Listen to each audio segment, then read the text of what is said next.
Yo, what's going on, guys? It's Houston Sports Talk back into the video day, and Houston Texans football is back, and that's so exciting to have.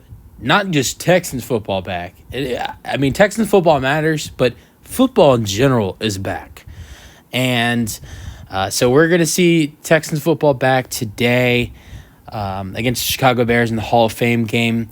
More importantly, Texans football is number 2, but Andre Johnson going into the Hall of Fame is number 1. Congratulations to Andre.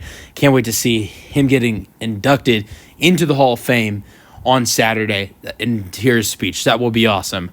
I think every Texans fan right now is proud of Andre Johnson. So let's move on from Andre Johnson because Texans football is happening today. I want to go over that. I want to go over Texans players you need to keep an eye out on. Texans players I will be keeping an eye out on in this game against the Chicago Bears. I'm going over 10 players, 5 offensively, 5 defensively. We're going to start on offense. I'm going to start off with your starting quarterback for tonight, and that's Davis Mills. I think this is a good opportunity for Davis Mills. We haven't seen Davis Mills in this kind of spotlight in a while. Yes, did the Texans play 3 preseason games where he played in every single one last year, but in all 3 of those preseason games, C.J. Stroud was the starter. As a rookie, the Texans didn't rest C.J. Stroud at all in preseason, which was a good choice. Texans should have not done that. But Davis Mills always came in after C.J. Stroud. Now the Texans are playing an extra game and playing 4 games instead of 3, and C.J. Stroud is in his second year and has already proved so much, he doesn't have to play. I wouldn't be surprised if maybe you don't see him play the next preseason game. The Texans play Pittsburgh on August 9th. I would not be surprised at all if he does not play in that game, just because the fact that then the next 2 games after that are home games. If I were the Texans, what I would do is I'd start Davis Mills in the next game in Pittsburgh, going up against a tough defense. You don't want your starting quarterback to get hurt. And then play C.J. Stroud in the final 2 games, both games being at NRG Stadium against the Rams and the Giants. I think that would be the good decision by the Houston Texans with playing C.J. Stroud. Don't play him tonight. You're not playing him tonight. Don't play him in Pittsburgh. And then play him in the final 2 games at NRG. We'll see what they do with it, but I think that's what they should do with it. But with that being said, Davis Mills is the starter tonight. And I think Davis Mills is very underrated. Look, I don't think he's so underrated at the point where he should be starting over C.J. Stroud, but I think he showed some solid things in training camp last year and in preseason last year. He's been okay this year in training camp. And I look at some of the weapons he has offensively. The wide receiver room that he's going to have tonight, if you're looking at the starters, some of the starters that are not playing, at the wide receiver room, Stephon Diggs, Tank Dell, and Nico Collins aren't playing. If you look at the wide receiver room he still has outside of those guys, I think this is the second team and third team that will be, with Davis Mills offensively, is a better wide receiver room than he had when he was the starter for the Texans in 2021 and 2022. Here's what the Texans have offensively at the wide receiver position. Outside of Stephon Diggs, Tank Dell, and Nico Collins, John Mechie III, Robert Woods, Noah Brown, Xavier Hutchinson, and Ben Skoranek, and Steven Sims Jr. Those aren't all the guys, but those are some of those guys. The best of the best of the rest of the wide receiver room outside of Diggs, Dell, and Collins. If you ask me, Mechie, Woods, Brown, and Xavier Hutchinson, Ben Skoranek is a way better wide receiver room than Davis Mills ever had in Houston. I know he had a guy like Brandon Cooks who was, a good target. And I know from time to time he had Nico Collins, but Nico Collins was sometimes injured, wasn't playing his best football. But he outside of if it was Brandon Cooks and Nico Collins, there wasn't a lot of depth, elsewhere. It was just Nico Collins and Brandon Cooks. There's talent all over the place. Noah Brown, Robert Woods, John Mechie, Xavier Hutchinson, Ben Skoranek, Steven Sims. This is, if you ask me, a better wide receiver room in the second and third team than what the Texans had in their first team for Davis Mills in 2021 and 2022 when he was the starter. So I'm excited to see what he can go do out there. playing with these guys. Also, look at the tight end room. Brevin Jordan's a better player than he was years ago. They've added in Cade Stover, the 4th-round draft pick from Ohio State. So I'm really excited to see what Davis Mills goes out there and does. Because, if he can play well and he can show off, maybe he can potentially get himself a future, job as a starting quarterback or a bridge starting quarterback. And maybe the Texans could potentially get some value for him. I don't know. If he goes out there and plays well in the preseason, if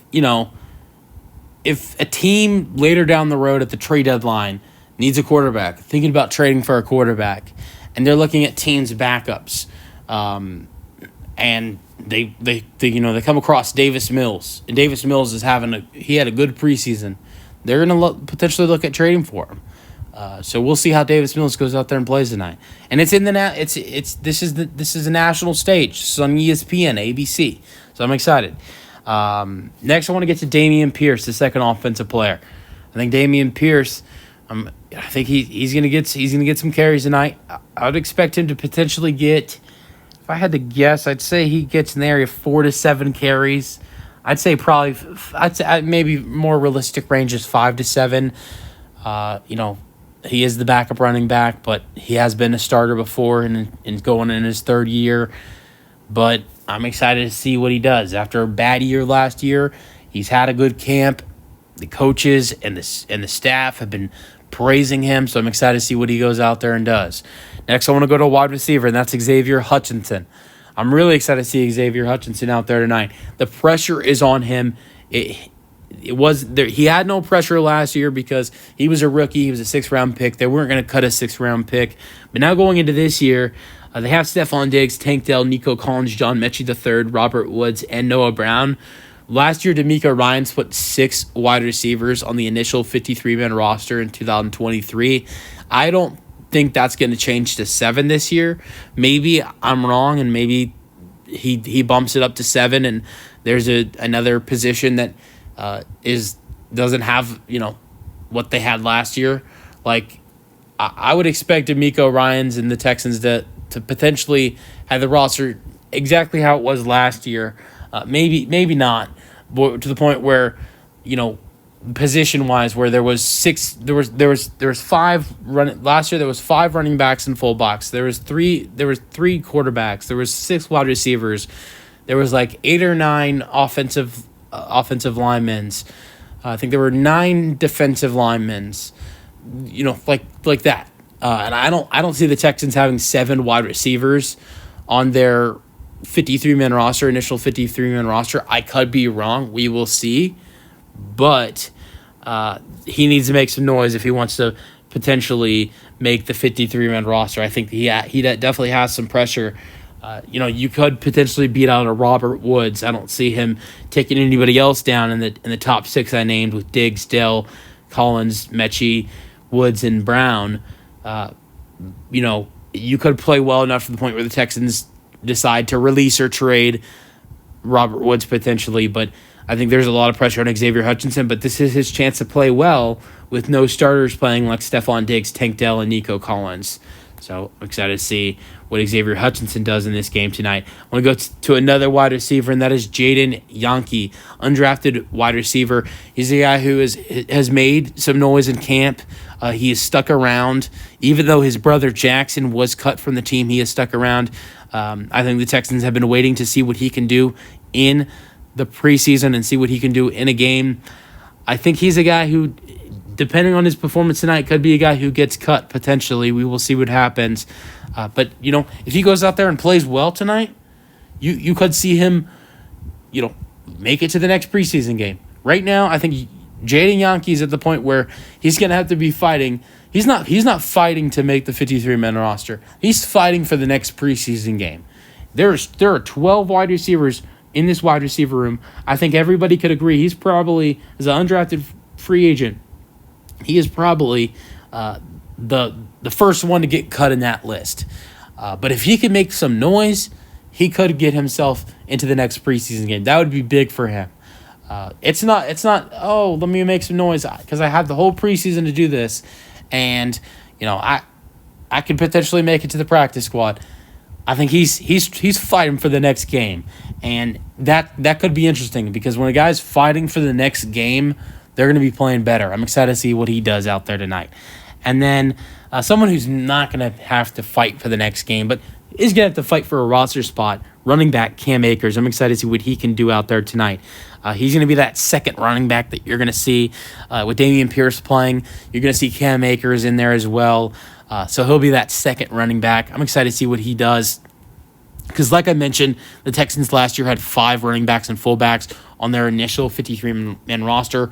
I think when you look at the running backs and fullbacks on this roster, Dameon Pierce, Joe Mixon, and Andrew Beck are guarantees to make the roster. So then there are 2 more running backs that make the Houston Texans 53-man roster. And with 2 more running backs making the roster, that means you got guys like Cam Akers, Jawar Jordan, and Durang Gabalaway, 3 guys fighting for 2 spots. So that should be interesting. And he's coming off it, a couple bad injuries, so I'm interested to see how he'll play after the Texans just signed him a couple weeks ago. That wraps it up offensively. I'm going to go over some defensive players quick that I'm excited to see. Tight battles at the cornerback position. I'm excited to see the new Texans that have been signed, and C.J. Henderson and Jeff Okudah, 2 guys who were top picks in the 2020 NFL Draft. I would say Kamari Lassiter. Normally you would see a rookie second-round pick play, even in the Hall of Fame game. But right now, in the depth chart, he is considered a starter, so there's no guarantee that he will play for the Texans.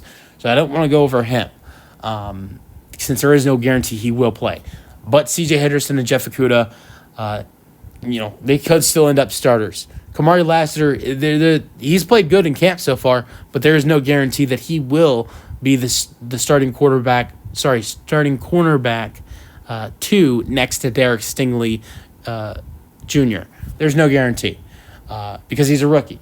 And, C.J. Henderson and Jeff Okudah are guys that have been in the league since 2020. If they have a strong preseason and strong camp, then they could get that starting job because they're more experienced over Kamari Lassiter, and he could sit on the bench, as a non-starter for the first couple weeks of the season or longer. So I'm interested to see the cornerback battle continue in the Houston Texans locker room. Now, another battle that's interesting, I'm going to go over 2 players at the defensive tackle position that I'm excited to see, Kurt Hinish and Khalil Davis. They're 2 guys who had a strong year last year. Kurt Hinish, I believe, had like a half a sack in the postseason, or maybe it was a full sack. He had a solid year in the regular season with a half a sack and like 20 tackles.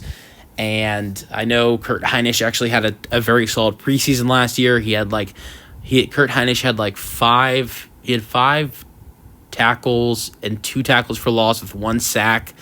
But there's a lot going on in that defensive tackle room. Malik Collins was traded to San Francisco.